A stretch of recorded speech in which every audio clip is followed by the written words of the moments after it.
আসসালামু আলাইকুম বন্ধুরা, কেমন আছেন আপনারা? আশা করি সবাই ভালো আছেন। আলহামদুলিল্লাহ আমিও ভালো আছি। আবারও একটি নতুন ভিডিও নিয়ে আপনাদের সঙ্গে চলে এসেছি মিজানুর রহমান আজারি ওয়াচ। আপনারা যারা যারা মিজানুর রহমান আজারি ওয়াচ শুনতে ভালোবাসেন তারা ফুল ভিডিওটি দেখতে থাকেন, আশা করি ভালো লাগবে।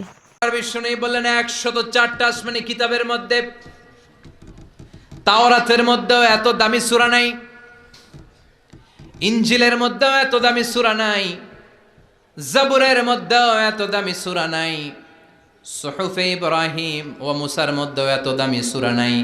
যে দামি সূরাটা আল্লাহ আমাকে দান করেছে ওই দামি সূরাটা হলো, সবাই পড়েন, আলহামদুলিল্লাহি রাব্বিল আলামিন আর রহমানির রহিম মালিকি ইয়াউমিদ্দিন ইয়্যাকা না'বুদু ওয়া ইয়্যাকা নাস্তাঈন ইহদিনাস সিরাতাল মুস্তাকিম সিরাতাল লাযীনা আন'আমতা আলাইহিম গায়রিল মাগদুবি আলাইহিম ওয়ালাদ-দাল্লিন।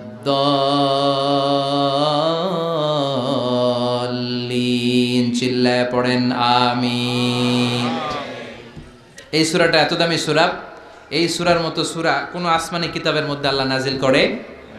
এই সূরাটা মাত্র 7টা আয়াত নিয়ে গঠিত। সবাই বলেন কয়টা আয়াত? মুখস্থ আছে না?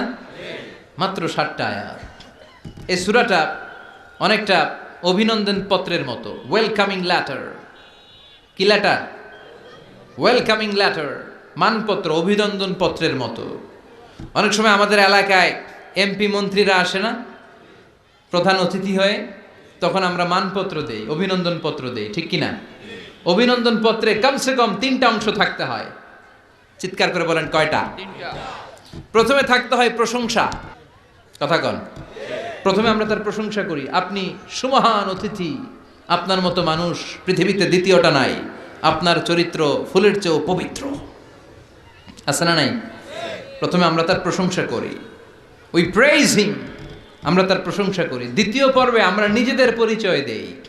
আমরা এই হাই স্কুলের কমিটি, আমাদের একটা একাডেমিক ভবন লাগবে, আমরা এই মসজিদের কমিটি, আমরা এই মাহফিলের কমিটি, আমি সভাপতি, উনি সেক্রেটারি, উনি ক্যাশিয়ার, আমাদের পরিচয়টা আমরা দেই। তৃতীয় পর্বে আমাদের দাবি দেওয়া শুরু করি। শুরুতেই কি দাবি দেওয়া আরম্ভ করা যায়?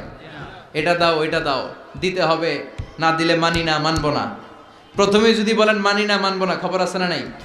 তারপরে নিজেদের পরিচয় পেশ করতে হয়, তারপরে দাবি দেওয়া পেশ করতে হয়। সূরাতুল ফাতিহাটা হুবহু এরকম একটা অভিনন্দন পত্রের মতো। 7টা আয়াতের প্রথম 3 আয়াতে কেমন করে আমরা আল্লাহর প্রশংসা করব, আল্লাহর গুণকীর্তন করব, আল্লাহ সেটা শিখাইয়া দিলেন। সুবহানাল্লাহ নাই? চতুর্থ আয়াতে কেমন করে আমরা আমাদের নিজেদের পরিচয়টা আল্লাহর কাছে পেশ করব, সেটা আল্লাহ শিখাইয়া দিলেন।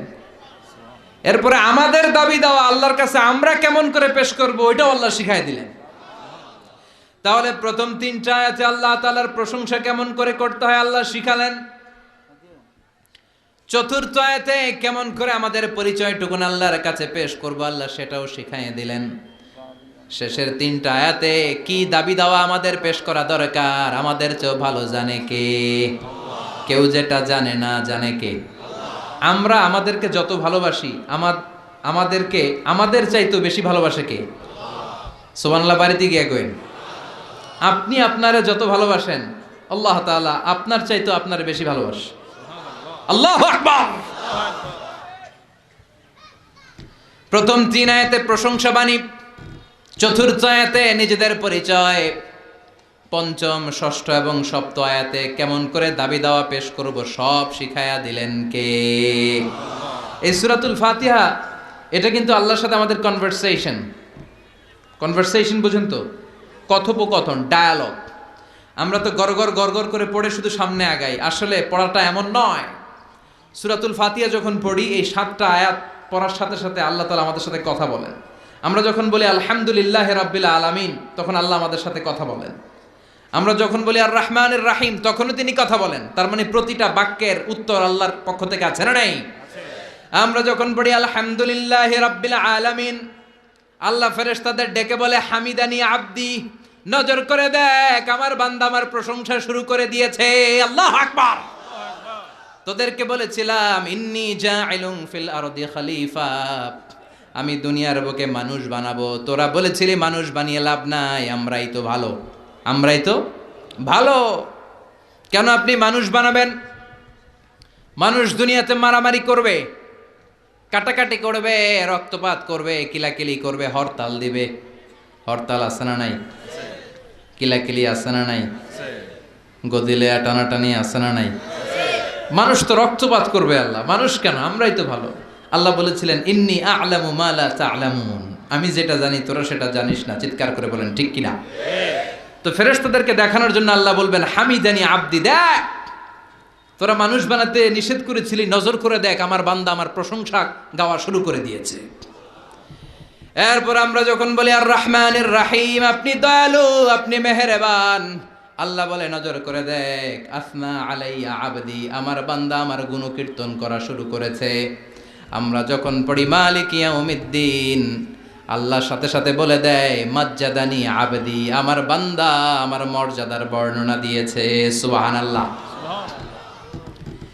এরপরে আমরা যখন বলি ইয়্যাকা না'বুদু ওয়া ইয়্যাকা নাস্তাঈন, আল্লাহ বলে হাযা বাইনি ওয়া বাইনা আবদি, এই কথাটা আমার বান্দার সাথে সম্পৃক্ত, এটা আমার আর আমার গোলামের ব্যাপার। এত চমৎকার কথা আমার বান্দা বলেছে, আমি আমার বান্দার উপর এত খুশি হয়েছি, এখন আমার বান্দা আমার কাছে যা চাইবে তাই দিয়ে দেব। এভাবে কনভারসেশন হয়, আমরাও বলি আল্লাহও বলে, আমরা বলি উনি শোনেন, উনি বললে আমরা শুনি। এরকম একটা ফিলিংস আমাদের অন্তরের ভেতরে থাকার দরকার আছে না নাই? 7টা বাক্য, শুধুমাত্র কেবলমাত্র কয়টা বাক্য? 7টা। চিল্লায় বলেন। সালাতের মধ্যে আমাদের অনেকের মনোযোগ থাকে না, এরকম একটা অভিযোগ অনেকের আছে না নাই?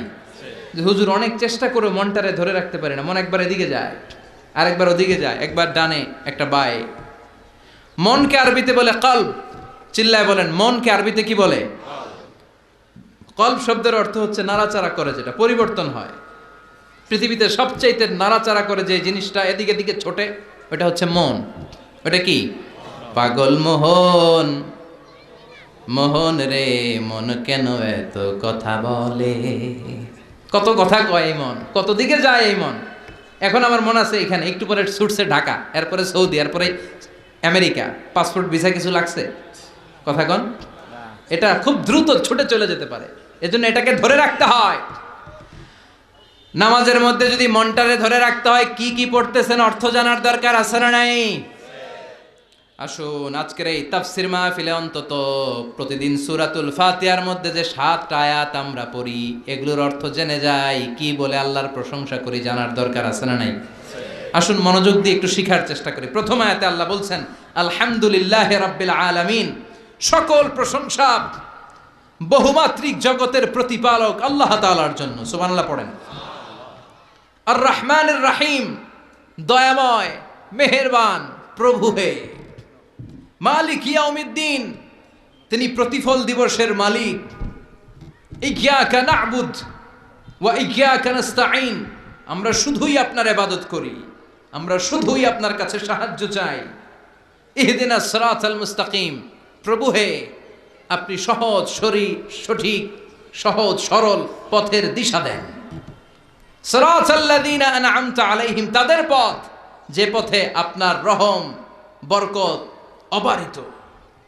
গায়রিল মাগদুবি আলাইহিম ওয়ালাদ-দাল্লিন, আমরা অভিশপ্তদের পথও চাই না, আমরা পথভ্রষ্টদের পথও চাই না।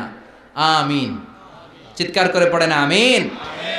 তার মানে প্রথমে কি করে প্রশংসা করব আল্লাহ শিখালেন, পড়েন আলহামদুলিল্লাহি রাব্বিল আলামিন, সকল প্রশংসার মালিক বহুমাত্রিক জগতের পালনকর্তা আল্লাহর জন্য। প্রশংসা কার জন্য? আল্লাহর জন্য। চিৎকার করে বলেন প্রশংসা কার? আল্লাহ। প্রথম শব্দটা হচ্ছে আলহামদু। প্রথম শব্দটা কি? হামদুন মানে প্রশংসা। আওয়াজ করে জবাব দিতে হবে মুসলমান, হামদুন মানে কি? প্রশংসা। প্রশংসার মালিক কে? আল্লাহ। এক সাহাবী নিজ থেকে মনে মনে নিজের ইচ্ছায় ভেতর থেকে আল্লাহর 4টা তাসবিহ বানায় ফেলছে। ওই 4টা তাসবির প্রথম তাসবিহটা ছিল এই হামদ শব্দ থেকে নেয়া, মানে হামদান। মানে কি? কাসীরান তাইয়িবান মুবারাকান ফি। বিশ্বনবী নামাজ পড়াচ্ছেন, রুকু থেকে উঠলেন, সামি আল্লাহু লিমান হামিদা, পেছন থেকে সাহাবারা পড়ল রব্বানা। আরেকজন সাহাবী অতিরিক্ত বাড়িয়ে পড়ল হামদান কাসীরান তাইয়িবান মুবারাকান ফি। 4টা তাসবিহ বাড়িয়ে পড়েছে, চিৎকার করে বলতে হবে কয়টা? এই 4টা তাসবিহ কিন্তু বিশ্বনবী ওই সাহাবারে শিখায় নাই। নামাজ শেষ, বিশ্বনবী বললেন, আমি যখন রুকু থেকে দাঁড়িয়ে বলেছি সামি আল্লাহু লিমান হামিদা, তোমরা ফিসফিস করে পড়েছো রব্বানা ওয়ালাকাল হামদ, খুব ভালো, কিন্তু কে যেন ফিসফিস করে অতিরিক্ত পড়েছো হামদান কাসীরান তাইয়িবান মুবারাকান। সবাই পড়েন হামদান কাসীরান তাইয়িবান মুবারাকান। আওয়াজ করে পড়েন। 1 নাম্বারটা কি? 2 নাম্বার, 3 নাম্বার, 4 নাম্বার। আবার বলেন। বিশ্বনবী বললেন, এই 4টা তাসবিহ যে তুমি পড়ছো, কই পাইছো? মিন আইনা ওয়াজাদতা হাযিহি তাসবিহাত, এই তাসবিহগুলো কই পেয়েছো? আমি তো শিখাই নাই। কে পড়েছো এই তাসবিহটা? দাঁড়াও। কেউ দাঁড়ায় না, ডানে বায়ে সামনে পেছনে কেউ দাঁড়ায় না। বিশ্বনবী অভয় দিলেন, বললেন, আমি কিছু বলবো না, কে পড়েছো দাঁড়াও। এক সাহাবী দাঁড়িয়ে বলল, ইয়া রাসূলুল্লাহ, আমি পড়েছি, আমাকে মাফ করে দেন। সুবহানাল্লাহ পড়ে। বিশ্বনবী বললেন, কেন পড়লি? আমি তো শিখাই নাই। সাহাবী বলে, নবী, আল্লাহর প্রশংসা আমার কম কম করলে ভালো লাগে না, আমার করতে মন চায় বেশি বেশি, এজন্য আমি বানাইছি এটা। আমি কি করছি? বানিয়েছি। I fabricated from my own, আমি আমার থেকে বানিয়েছি। ও নবী, আপনি তো শিখান নাই, আবু বকরও শিখায় নাই, ওমরে ফারুকও শিখায় নাই, দুনিয়ার কেউ এই 4টা তাসবিহ আমারে শিখায় নাই। আমি আমার নিজ থেকেই 4টা তাসবিহ বাড়িয়েছি, কারণ কম কম তাসবিহ পড়লে আমার পোষায় না, পড়তে হয় বেশি বেশি। বিশ্বনবী বললেন, সাহাবী, ভয় পাস নে, চিন্তা করিস নে, তুই যে 4টা তাসবিহ অতিরিক্ত বানিয়ে পড়েছিস, তোর এই 4টা তাসবিহতে যে সওয়াব হয়েছে, এই সওয়াবগুলোকে নিয়ে বিদউ ওয়া সালাসুনা মালাইকা, 30-এরও বেশি ফেরেশতা এই 4টা তাসবিহর সওয়াবটা 30 জনেরও বেশি ফেরেশতা কে কার আগে আল্লাহর আরশে পৌঁছে দিবে, এটা নিয়ে ফেরেশতারা আকাশে প্রতিযোগিতা করছিল। এজন্য সবসময় প্রশংসা করতে হবে একজনের। চিৎকার করে বলেন, তিনি কে? আজীবন যদি প্রশংসা করি, আল্লাহর প্রশংসা করে শেষ করা যাবে? কথা বলেন, আরো জোরে বলেন। ভিডিওটি ভালো লাগলে একটি লাইক, কমেন্ট ও শেয়ার করে পাশে থাকবেন বন্ধুরা। যারা যারা শেষ পর্যন্ত ভিডিওটি দেখেন তাদের জন্য অনেক অনেক ভালোবাসা থাকলো বন্ধুরা। আরও নতুন নতুন ভিডিও পেয়ে চ্যানেলটিকে সাবস্ক্রাইব করে পাশে থাকবেন বন্ধুরা। ভালো থাকবেন, ধন্যবাদ।